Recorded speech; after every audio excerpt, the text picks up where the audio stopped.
तो फ्रेंड्स, इस वीडियो में हम बात करेंगे फ्रिक्शन की। तो फ्रेंड्स, फ्रिक्शन क्या होता है? फ्रिक्शन होता है tendency to oppose relative motion. Tendency to oppose relative motion किसका relative motion? Between two bodies, between two bodies. और फ्रेंड्स, टेंडेंसी टू रिड्यूस, अगर इसमें हम ऐड कर दें whose tendency to oppose relative motion, तो फ्रेंड्स ये एक क्वेश्चन बन जाता है।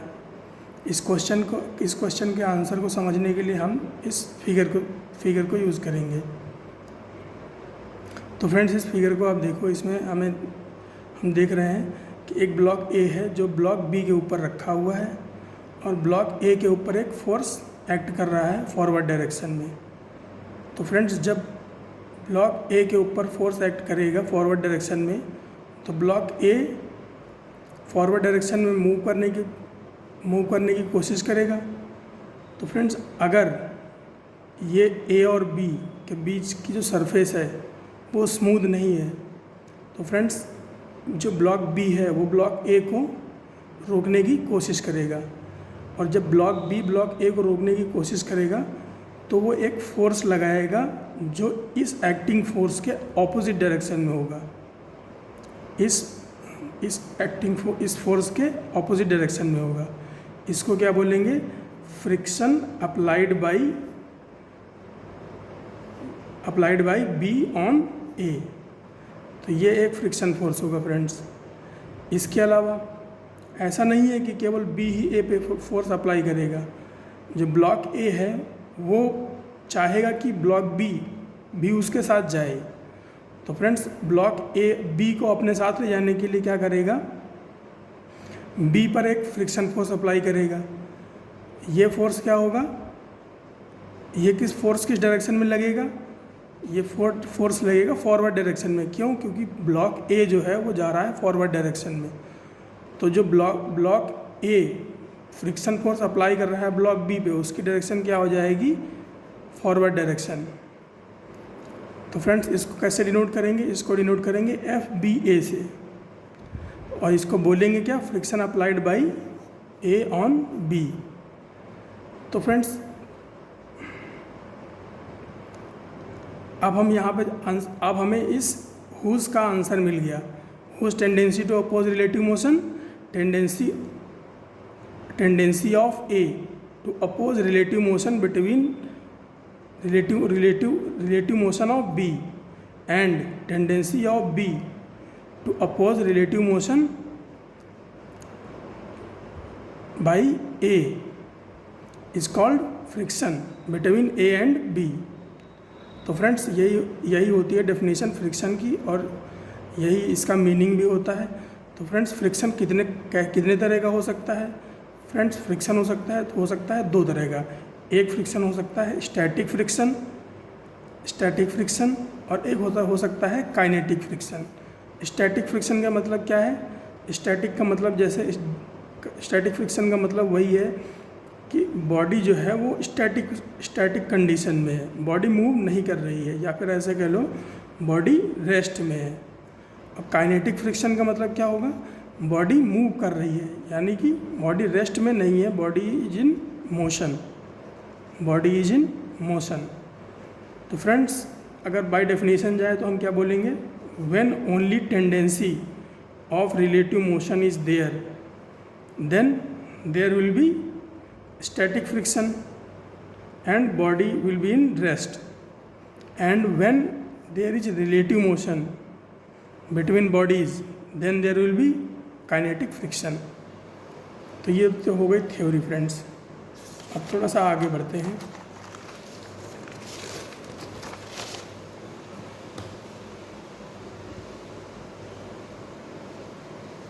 तो फ्रेंड्स, सबसे पहले देखते हैं काइनेटिक फ्रिक्शन को। काइनेटिक फ्रिक्शन का नेचर कैसा? काइनेटिक फ्रिक्शन कब लगता है? जब होता है relative motion, means body is in motion. When body is in motion और फ्रेंड्स काइनेटिक फ्रिक्शन की जो वैल्यू होती है, काइनेटिक फ्रिक्शन फोर्स की जो वैल्यू होती है वो कांस्टेंट होती है। माने अगर बॉडी एक बार फ्रिक्शन में एक बार बॉडी मोशन में, अगर मान लीजिए ये फोर्स अप्लाइड है फोर्स और बॉडी मोशन में है, तो जो फ्रिक्शन फोर्स होगा बैकवर्ड डायरेक्शन में उसकी वैल्यू कांस्टेंट होगी, उसकी वैल्यू कांस्टेंट होगी। ऐसा नहीं होगा कि वो बढ़ सके या घट सके। तो काइनेटिक फ्रिक्शन फोर्स की वैल्यू क्या होगी? कांस्टेंट होगी। और ये किसके प्रोपोर्शनल होती है? प्रोपोर्शनल होती है नॉर्मल रिएक्शन के। तो फ्रेंड्स अगर प्रोपोर्शनलिटी कांस्टेंट हटाएंगे तो क्या आ जाएगा? कोएफिशिएंट ऑफ काइनेटिक फ्रिक्शन आ जाएगा टाइम्स n। तो काइनेटिक फ्रिक्शन फोर्स की वैल्यू क्या हो गई? Mu into n। म्यू क्या है? Kinetic friction coefficient. अब फ्रेंड्स ये तो हो गई थ्योरी। अब इसको एक एग्जांपल के थ्रू समझते हैं।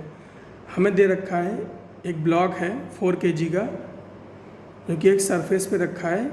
ब्लॉक और सरफेस के बीच फ्रिक्शन कोएफिशिएंट जो है उसकी वैल्यू है 0.2।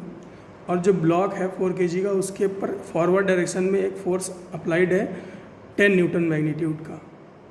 तो फ्रेंड्स हमसे कह रहा है कि बताओ इसका एक्सेलरेशन क्या होगा और फ्रिक्शन फोर्स कितना होगा। तो फ्रेंड्स हमें सबसे पहले क्या निकालना पड़ेगा?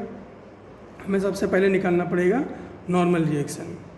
तो फ्रेंड्स अगर हम देखें ये तो 4 kg पर एक नीचे की तरफ फोर्स लग रहा होगा mg के इक्विवेलेंट। तो क्या हमने क्या लिख लिया? 4g। और एक नॉर्मल रिएक्शन होगी ऊपर की तरफ n। और इसके ऊपर फ्रेंड्स वर्टिकल डायरेक्शन में कोई फोर्स नहीं है।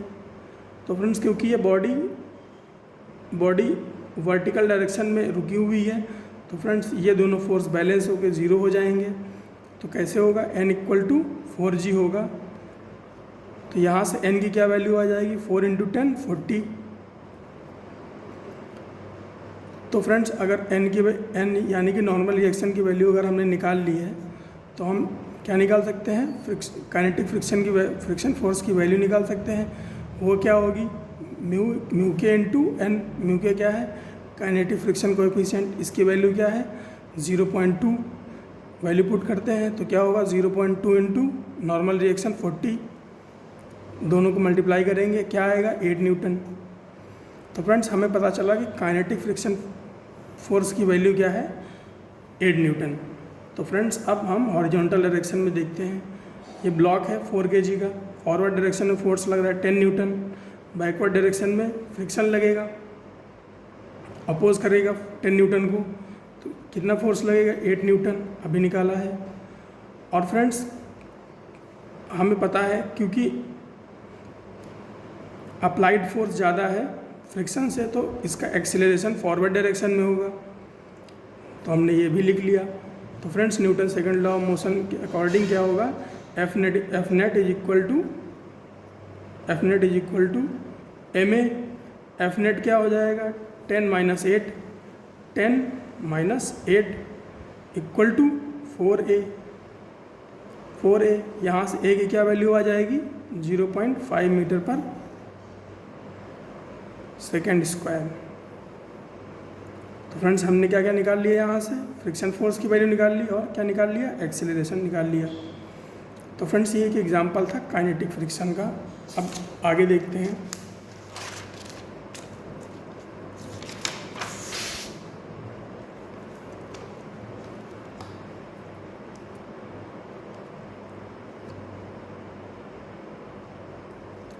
अब हमें क्या दे रखा है? अभी भी हमें एक 4 kg का ब्लॉक दे रखा है, लेकिन इस बार इसके ऊपर 2 फोर्स एक्ट कर रहे हैं। एक 20√2 न्यूटन मैग्नीट्यूड का फोर्स एक्ट कर रहा है और एक 10√2 न्यूटन का फोर्स एक्ट कर रहा है। जो 20√2 का फोर्स है वो हॉरिजॉन्टल से 45 डिग्री के एंगल पर नीचे की तरफ एक्ट कर रहा है, और जो डाउनवर्ड है लेकिन फॉरवर्ड डायरेक्शन में। और जो 10√2 का है वो हॉरिजॉन्टल से 30 डिग्री एंगल पर है, अपवर्ड डायरेक्शन में 30 डिग्री अपवर्ड, और ये 45 degree downward. In forward direction. और फ्रेंड्स जो ब्लॉक और सरफेस के बीच फ्रिक्शन कोएफिशिएंट है उसकी वैल्यू क्या है 0.3। तो फ्रेंड्स अगर हमें इसका एक्सेलरेशन निकालना है, ऐसा मान लेते हैं कि इसका एक्सेलरेशन फॉरवर्ड डायरेक्शन में है a, तो हमें अगर इसका एक्सेलरेशन निकालना है तो हमें फ्रिक्शन फोर्स निकालना पड़ेगा। और फ्रिक्शन फोर्स निकालने के लिए हमें क्या चाहिए, नॉर्मल रिएक्शन चाहिए। तो फ्रेंड्स सबसे पहले इसका बना लेते हैं क्या, free body diagram. Free body diagram बनाते हैं तो क्या आएगा, सबसे पहला तो इसके ऊपर एक 4g मैग्नीट्यूड का फोर्स एक्ट कर रहा होगा डाउनवर्ड डायरेक्शन में, और नॉर्मल रिएक्शन n ऊपर की तरफ लग रही होगी, नॉर्मल रिएक्शन n ऊपर की तरफ लग रही होगी। इसके अलावा जो 10√2 है, जो 10√2 है उसके दो फैक्टर हो जाएंगे, एक वर्टिकल फैक्टर हो जाएगा, एक हॉरिजॉन्टल फैक्टर हो जाएगा। तो वर्टिकल फैक्टर को यहाँ पे ड्रॉ कर लेते हैं 10√2 sin 30, और हॉरिजॉन्टल फैक्टर क्या हो जाएगा 10√2 cos 30 फॉरवर्ड डायरेक्शन में।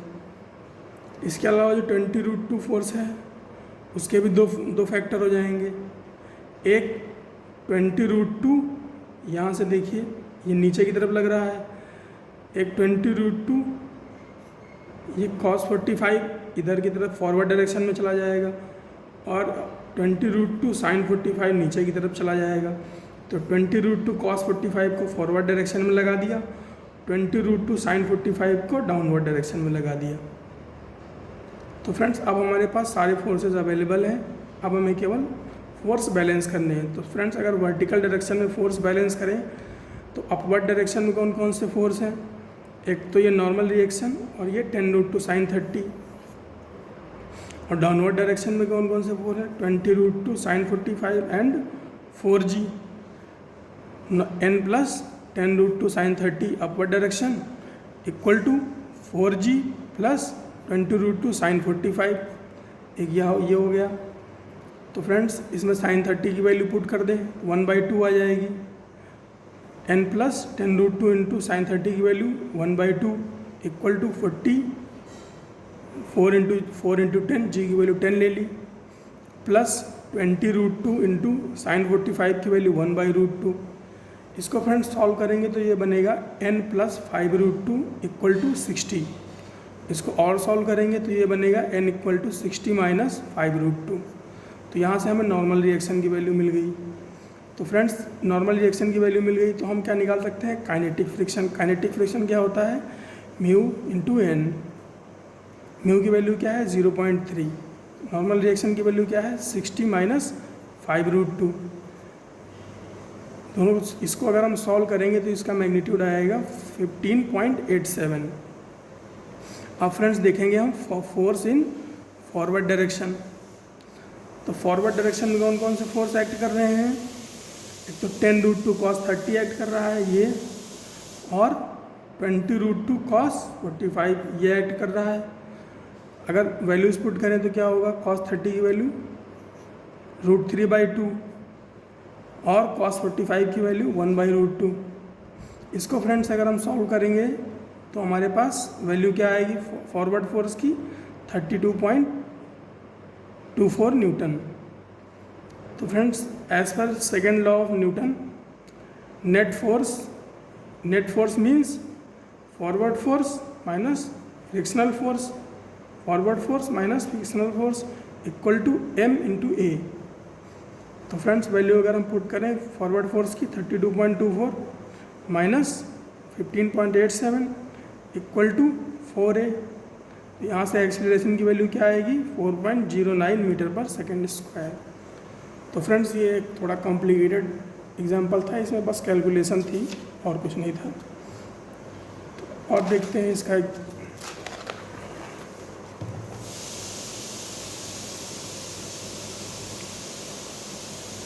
अब फ्रेंड्स देखते हैं स्टैटिक फ्रिक्शन को। स्टैटिक फ्रिक्शन से कॉन्सेप्ट थोड़ा अच्छे आने शुरू होते हैं।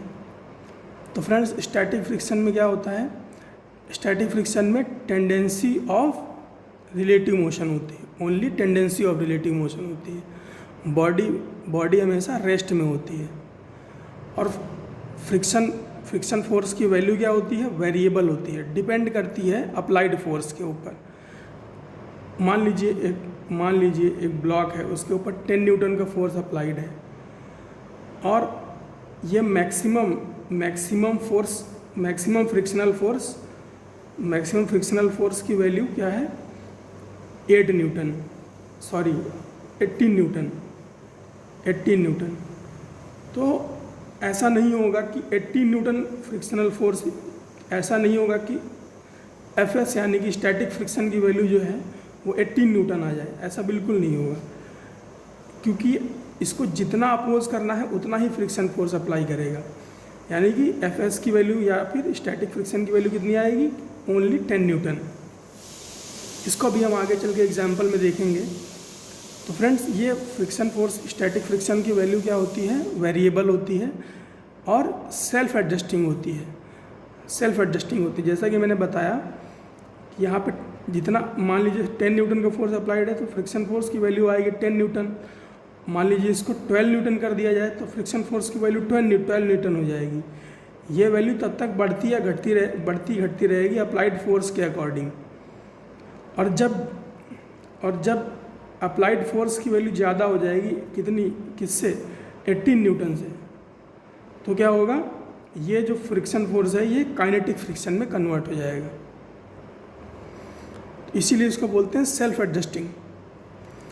और इसकी वैल्यू क्या होती है, वैल्यू मीन्स मैग्नीट्यूड क्या होता है, 0 टू एफ लिमिटिंग क्या है, मैक्सिमम फ्रिक्शनल फोर्स। इसकी और मैक्सिमम फ्रिक्शनल फोर्स की वैल्यू क्या होती है, mu S into N. Mu S क्या है, स्टैटिक फ्रिक्शनल कोएफिशिएंट, और एन क्या है, नॉर्मल रिएक्शन। अब ये ऐसे थ्योरी से चीज़ें बहुत अच्छी क्लियर नहीं होती हैं, तो एक एग्जांपल देखते हैं। हमसे क्या कह रहा है, फाइंड फ्रिक्शन एंड एक्सीलरेशन, और हमसे बोला है कि एक ब्लॉक है जो कि है 4 kg का, और ब्लॉक और सरफेस के बीच फ्रिक्शन कोएफिशिएंट कितना है, 0.2। अब ब्लॉक के ऊपर फोर्स कितना अप्लाइड है, 6 न्यूटन।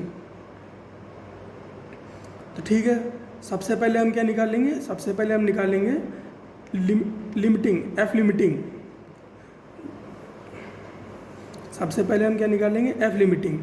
तो एफ लिमिटिंग निकालने के लिए हमें क्या चाहिए, नॉर्मल रिएक्शन चाहिए, क्योंकि हमें क्या चाहिए, म्यू एस इंटू एन हमें चाहिए। तो हमें सबसे पहले क्या चाहिए, नॉर्मल रिएक्शन, म्यू में पहले से दे रखा है। तो नॉर्मल रिएक्शन के लिए हम क्या करें, देखिए इसमें एक तो फोर्स लग रहा होगा नीचे की तरफ 4G, और ऊपर की तरफ नॉर्मल रिएक्शन N, और कोई फोर्स है नहीं वर्टिकल डायरेक्शन में। तो नॉर्मल रिएक्शन किसके बराबर हो जाएगा, 4G के बराबर। नॉर्मल रिएक्शन बराबर हो जाएगा 4G, G की वैल्यू 10 ले लेते हैं, तो नॉर्मल रिएक्शन कितना हो जाएगा, 40 न्यूटन। तो एफ लिमिटिंग की वैल्यू क्या आ जाएगी, म्यू एस इंटू एन। म्यू की वैल्यू 0.2 है, नॉर्मल रिएक्शन की वैल्यू 40 है, तो एफ लिमिटिंग की वैल्यू क्या हो जाएगा, 8 न्यूटन। मीन्स जो मैक्सिमम फ्रिक्शन लग सकता है ब्लॉक और सरफेस के बीच, उसकी वैल्यू क्या है, 8 न्यूटन। अब फ्रेंड्स, क्योंकि मैक्सिमम फ्रिक्शन जो एफ लिमिटिंग है, मैक्सिमम फ्रिक्शनल फोर्स जो है वो ज़्यादा है किससे, एफ अप्लाइड से, तो क्या होगा, ये फोर्स लगाएगा 6 न्यूटन फॉरवर्ड डायरेक्शन में, और मैक्सिमम फ्रिक्शन कितना लग सकता है, 8 न्यूटन। तो फ्रेंड्स, ये फॉरवर्ड डायरेक्शन में ब्लॉक को जाने ही नहीं देगा। ये कितना ये फ्रिक्शन कितना लगाएगा, 6 न्यूटन का फ्रिक्शन लगाएगा और फोर्स बैलेंस कर देगा। तो फ्रेंड्स, इसका एक्सीलरेशन क्या रहेगा, 0 रहेगा। इसीलिए इसे यहाँ पर लिखा है FL is greater than F applied, hence body will stay in rest. और फ्रेंड्स, एक्टिंग फ्रिक्शन फोर्स कितना होगा, अप्लाइड फोर्स के बराबर। एक्टिंग फ्रिक्शन फोर्स किसके बराबर होगा, अप्लाइड फोर्स के बराबर। कितना, 6 न्यूटन। इसीलिए यहाँ पर बोला था कि जो स्टैटिक फ्रिक्शन होता है वो 0 से एफ लिमिटिंग के बीच होता है, और या फिर ऐसे कह लो वेरिएबल होता है, और उसकी वैल्यू क्या होती है, वो डिपेंड करता है कि उसको कितने फोर्स को अपोज करना है। यहाँ पर उसको 6 न्यूटन को अपोज करना है, तो इसकी वैल्यू क्या हो गई 6 न्यूटन। अब क्योंकि बॉडी रेस्ट में है इसीलिए इसका एक्सेलरेशन क्या होगा 0। ओके फ्रेंड्स, अब एक और एग्जांपल देखते हैं।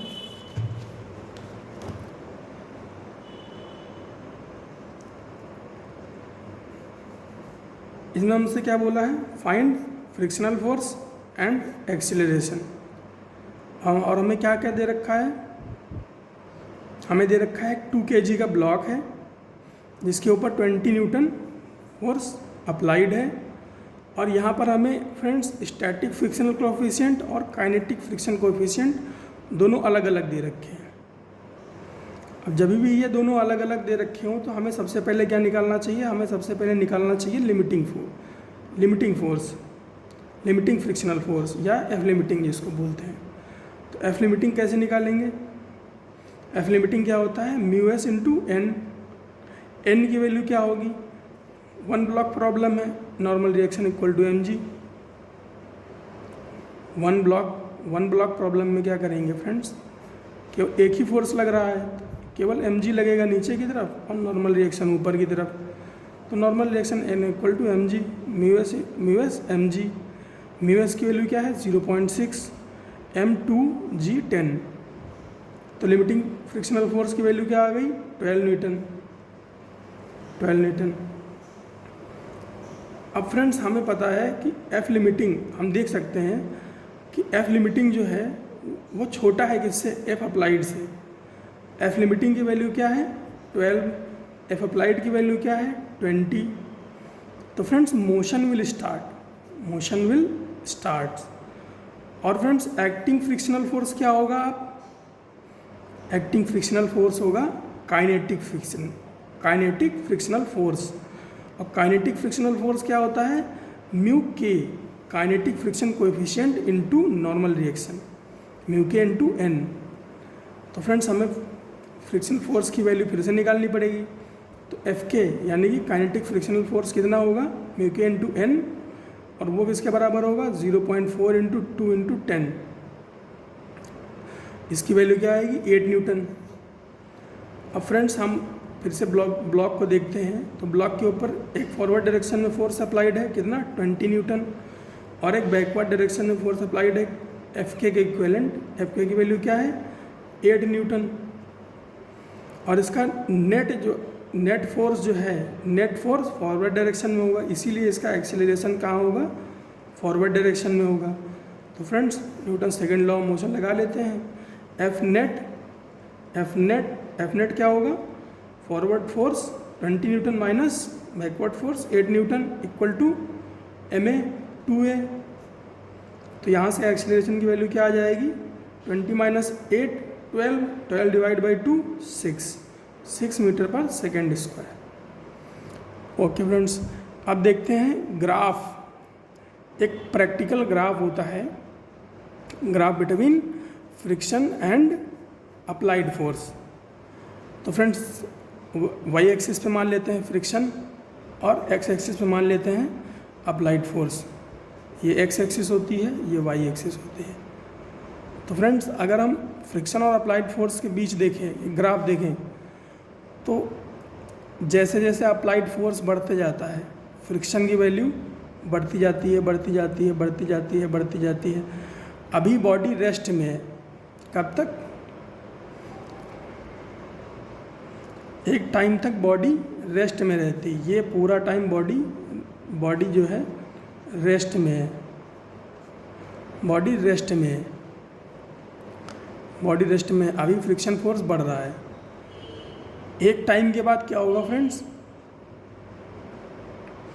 जो एफ अप्लाइड है, अगर यहाँ से यहाँ तक देखें तो क्या है,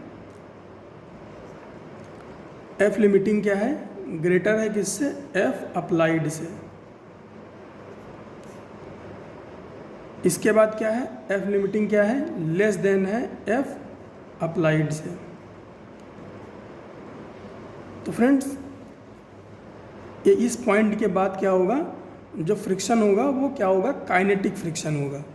उससे पहले क्या होगा, स्टैटिक फ्रिक्शन होगा। स्टैटिक फ्रिक्शन में बॉडी रेस्ट में रहती है, काइनेटिक फ्रिक्शन में बॉडी मोशन में आ जाती है। और काइनेटिक फ्रिक्शन की वैल्यू जैसा कि आप देख रहे हैं, ये थोड़ा सा स्टैटिक फ्रिक्शन के मैक्सिमम वैल्यू से थोड़ा सा कम है, ये आप गैप देख पा रहे होंगे। तो ये प्रैक्टिकल वैल्यू होती है, इसीलिए ऐसा कहा जाता है कि mu static is always greater than mu kinetic. तो ये एक थ्योरी वाली बात थी जो मैंने बता दी। इसके बाद फ्रेंड्स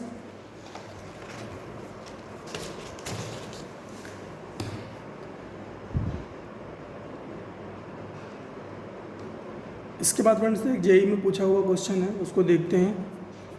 फ्रेंड्स हमसे क्या बोला, एक वॉल है, उस वॉल से सटा के एक ब्लॉक को रखा गया है, 1 kg है उसका मास, और इस ब्लॉक पे एक हॉरिजॉन्टल फोर्स इस तरह से लगाया गया है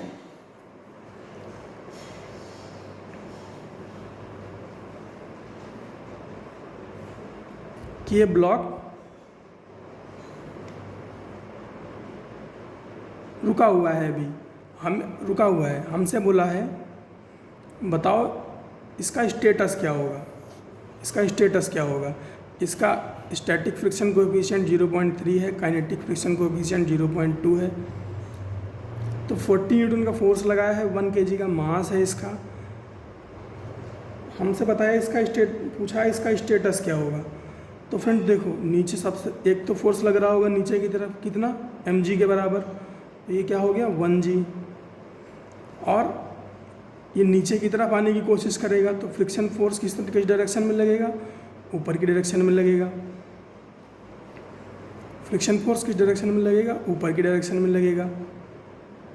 और फ्रेंड्स नॉर्मल रिएक्शन सरफेस के ऑपोजिट लगेगा, और 40 न्यूटन तो फॉरवर्ड डायरेक्शन में लग ही रहा है। तो फ्रेंड्स यहाँ पर आप देखो नॉर्मल रिएक्शन किसके बराबर होगी, नॉर्मल रिएक्शन बराबर होगी 40 न्यूटन। क्योंकि फ्रेंड्स ये अगर ये इसका वर्टिकल डायरेक्शन में यहाँ पर हॉरिजॉन्टल बोलेंगे, अगर हॉरिजॉन्टल डायरेक्शन में इसका कोई मोशन नहीं है फ्रेंड्स, तो दोनों ही फोर्स एक दूसरे को बैलेंस करेंगे। इसीलिए नॉर्मल रिएक्शन किसके बराबर होगी, 40 न्यूटन के बराबर होगी। और फ्रेंड्स अगर हम एफ लिमिटिंग निकालें यानी कि मैक्सिमम फ्रिक्शनल फोर्स, तो क्या आएगा, म्यू एस इंटू एन। इसकी म्यू एस की एन की वैल्यू क्या आएगी, 0.3 इंटू 40। तो एफ लिमिटिंग की वैल्यू क्या आ जाएगी, 12 न्यूटन। अब अगर हम बात करें एफ अप्लाइड क्या है, जो ये mg है यही है एफ अप्लाइड, यही इसको नीचे लाने की कोशिश कर रहा है। तो एफ अप्लाइड क्या है, 1 इंटू जी। तो इसकी वैल्यू क्या हो गई, 10 न्यूटन। तो फ्रेंड्स हम देख सकते हैं कि जो एफ अप्लाइड है वो क्या है, वो छोटा है किससे, एफ लिमिटिंग से। तो इसीलिए क्या होगा, वर्टिकल डायरेक्शन में कोई मोशन नहीं होगा। और एक्टिंग फ्रिक्शनल फोर्स कितना होगा, 10 न्यूटन। एक्टिंग फ्रिक्शनल फोर्स कितना होगा, 10 न्यूटन। और ये कैसा फ्रिक्शनल फोर्स है, ये स्टैटिक फ्रिक्शनल फोर्स है। तो एक ये एग्जाम्पल हो गया। इसके अलावा फ्रेंड्स एक और कॉन्सेप्ट होता है, एंगल ऑफ फ्रिक्शन का। एंगल ऑफ फ्रिक्शन, तो एंगल ऑफ फ्रिक्शन क्या होता है, तो एंगल ऑफ फ्रिक्शन होता है angle between resultant contact force and normal reaction when body is just about to move. ये पॉइंट जो है यहाँ पे आखिरी की जो ये लाइन है, ये याद करने वाली है, when body is just about to move. तो friend just about to move की सिचुएशन में क्या होगा कि ये ब्लॉक देखिए, पहले ये ब्लॉक है, इसके ऊपर मान लीजिए इसके ऊपर एक कोई फोर्स लग रहा है F।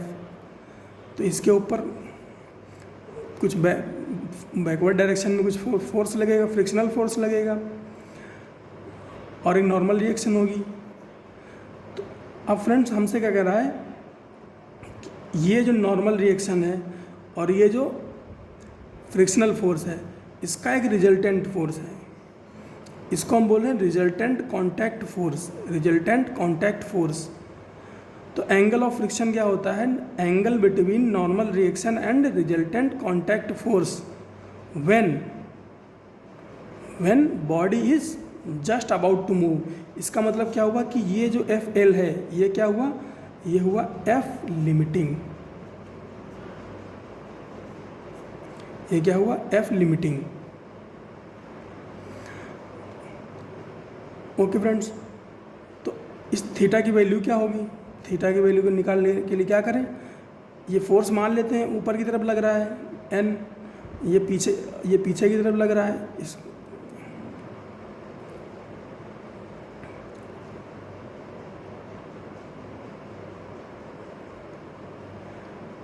हाँ फ्रेंड्स, ये वर्टिकल डायरेक्शन में लग रहा है, ये हॉरिजॉन्टल डायरेक्शन में लग रहा है, तो इसका रिजल्टेंट फोर्स क्या है, आर। और नॉर्मल और रिजल्टेंट फोर्स के बीच हमें क्या बताना है, ये जो एंगल बन रहा है थीटा, इसको बताना है। तो ये क्या होगा, ये एंगल थीटा, ये बेस हो गया, ये क्या हो गया, परपेंडिकुलर। तो tan थीटा इक्वल टू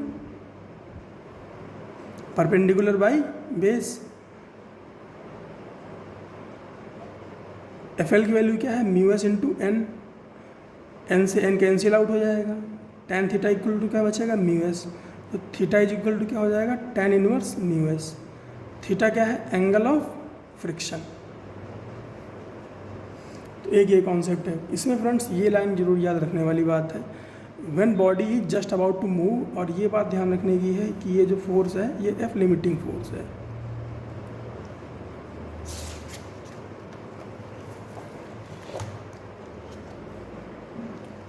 अब फ्रेंड्स एक और एग्जांपल हमारे पास आता है, इसमें क्या कह रहा है, इसमें हमसे कह रहा है कि एक ब्लॉक है एम, वो एक सरफेस पे रखा हुआ है, सरफेस और ब्लॉक के बीच फ्रिक्शन कोएफिशिएंट कितना है, mu.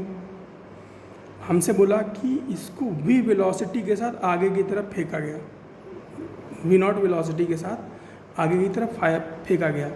Then find the time after which it stops and also calculate displacement of block.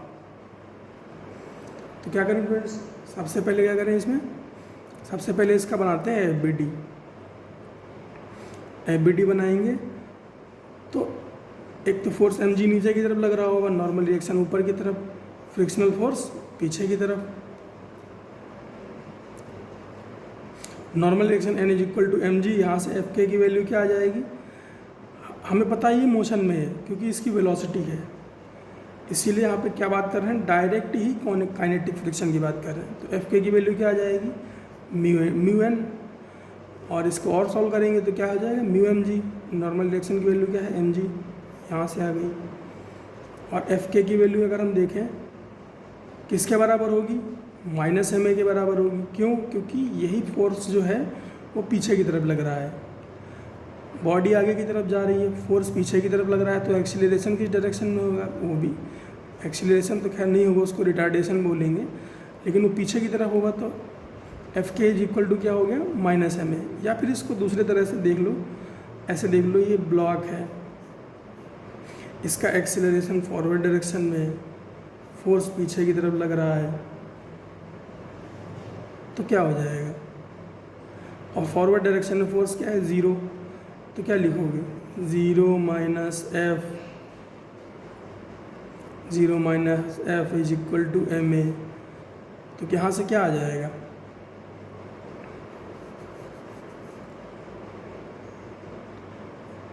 यहाँ से एफ के की वैल्यू रखोगे इसमें, minus mu M G equal to M A. यहाँ से ए की वैल्यू क्या हो जाएगा, माइनस म्यू इंटू जी। वही बात है, चाहे जैसे समझ लो इसको। तो हमें यहाँ से क्या मिल गया, एक्सीलरेशन। एक्सीलरेशन की वैल्यू क्या मिल गई, minus mu g,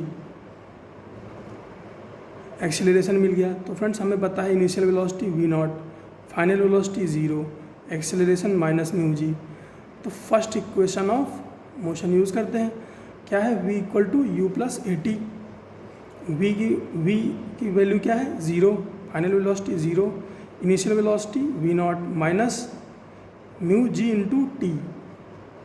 minus mu g क्यों आया, क्योंकि एक्सीलरेशन की वैल्यू क्या है, माइनस म्यू जी। यहाँ से t की वैल्यू क्या आ जाएगी, v इधर माइनस म्यू जी इधर जाएगा, म्यू जी इधर आएगा, तो v नॉट बाई म्यू जी हो जाएगा। तो टी नॉट की वैल्यू क्या हो गई, सॉरी t की वैल्यू क्या हो गई, v not by mu g. तो हमें क्या पता चल गया, टाइम पूछा था, टाइम पता चल गया। अब क्या करें, हमसे पूछा है डिस्प्लेसमेंट बता दो। डिस्प्लेसमेंट बताने क्या करें, सेकेंड इक्वेशन ऑफ मोशन लगा दो। सेकेंड इक्वेशन ऑफ मोशन क्या कहती है, displacement F equal to U T plus half A T square. U की वैल्यू क्या है, वी नॉट, टी की वैल्यू क्या है, V naught by mu G plus 1/2। Acceleration की वैल्यू क्या है, minus mu G. T square की वैल्यू क्या हो जाएगी, V naught square by mu G square. इसको रखोगे तो क्या, इसको सॉल्व करोगे क्या बनेगा, V square V naught square by mu g minus 1/2 v naught square by mu g. ये एक म्यू जी से ये कट जाएगा ना, तो v naught square by mu g बचेगा, ये हाफ बचेगा इधर से। ठीक है, तो एस इज इक्वल टू क्या हो जाएगा, ये 1 है, ये हाफ है, ये क्वांटिटी सेम है, तो 1 माइनस 1/2 1/2, तो v naught square by 2 mu g. Displacement की वैल्यू क्या आ गई, v naught square by 2 mu जी।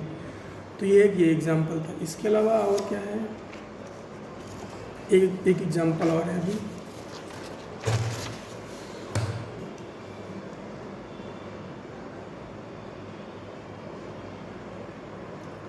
हाँ ठीक, इसमें हमसे क्या कह रहा है एक ब्लॉक है √3 kg का। ब्लॉक और सरफेस के बीच फ्रिक्शन कोएफिशिएंट कितना है, 1/2√3, और ब्लॉक के ऊपर फोर्स अप्लाइड है हॉरिजॉन्टल से 60 डिग्री, हॉरिजॉन्टल से 60 डिग्री पर फोर्स अप्लाइड है डाउनवर्ड डायरेक्शन में। तो हमसे कह रहा है find maximum value of force such that block does not move. तो क्या करें, सबसे पहले क्या करेंगे, ये जो फोर्स है इसको ब्रेक कर लेते हैं। फोर्स को ब्रेक करेंगे तो क्या होगा, इसके 2 कंपोनेंट बनेंगे, एक हॉरिजॉन्टल डायरेक्शन में, एक वर्टिकल डायरेक्शन में। एक हॉरिजॉन्टल डायरेक्शन में, एक वर्टिकल डायरेक्शन में। एफबीडी में देखें अगर इसको थोड़ा सा एफबीडी में देखें तो क्या होगा, एक नॉर्मल रिएक्शन लग रही होगी इसके ऊपर की तरफ, और √3g यानी mg, ये mg लग रहा है नीचे की तरफ। और क्या होगा, ये वाले फोर्स का एक कंपोनेंट, वर्टिकल कंपोनेंट यहाँ आ जाएगा नीचे की तरफ, कितना, f sin 60, और इसका जो हॉरिजॉन्टल कंपोनेंट है वो यहाँ चला जाएगा f cos 60 फॉरवर्ड डायरेक्शन में। और जो भी फ्रिक्शन फोर्स है वो कहाँ लग रहा होगा, पीछे की तरफ, बैकवर्ड डायरेक्शन में। बन गया इसका एफबीडी। ओके फ्रेंड्स, अब क्या करें, सबसे पहले वर्टिकल फोर्स बैलेंस करा लेते हैं। नॉर्मल रिएक्शन मिल जाएगी तो फ्रिक्शन फोर्स मिल जाएगा। तो नॉर्मल रिएक्शन के लिए क्या करें, बराबर कराते हैं। तो नॉर्मल रिएक्शन अपवर्ड डायरेक्शन में कितना फोर्स लग रहा है, n लग रहा है, n लिख लिया, equal to √3g plus f sin 60 लिख लिया। तो फ्रेंड्स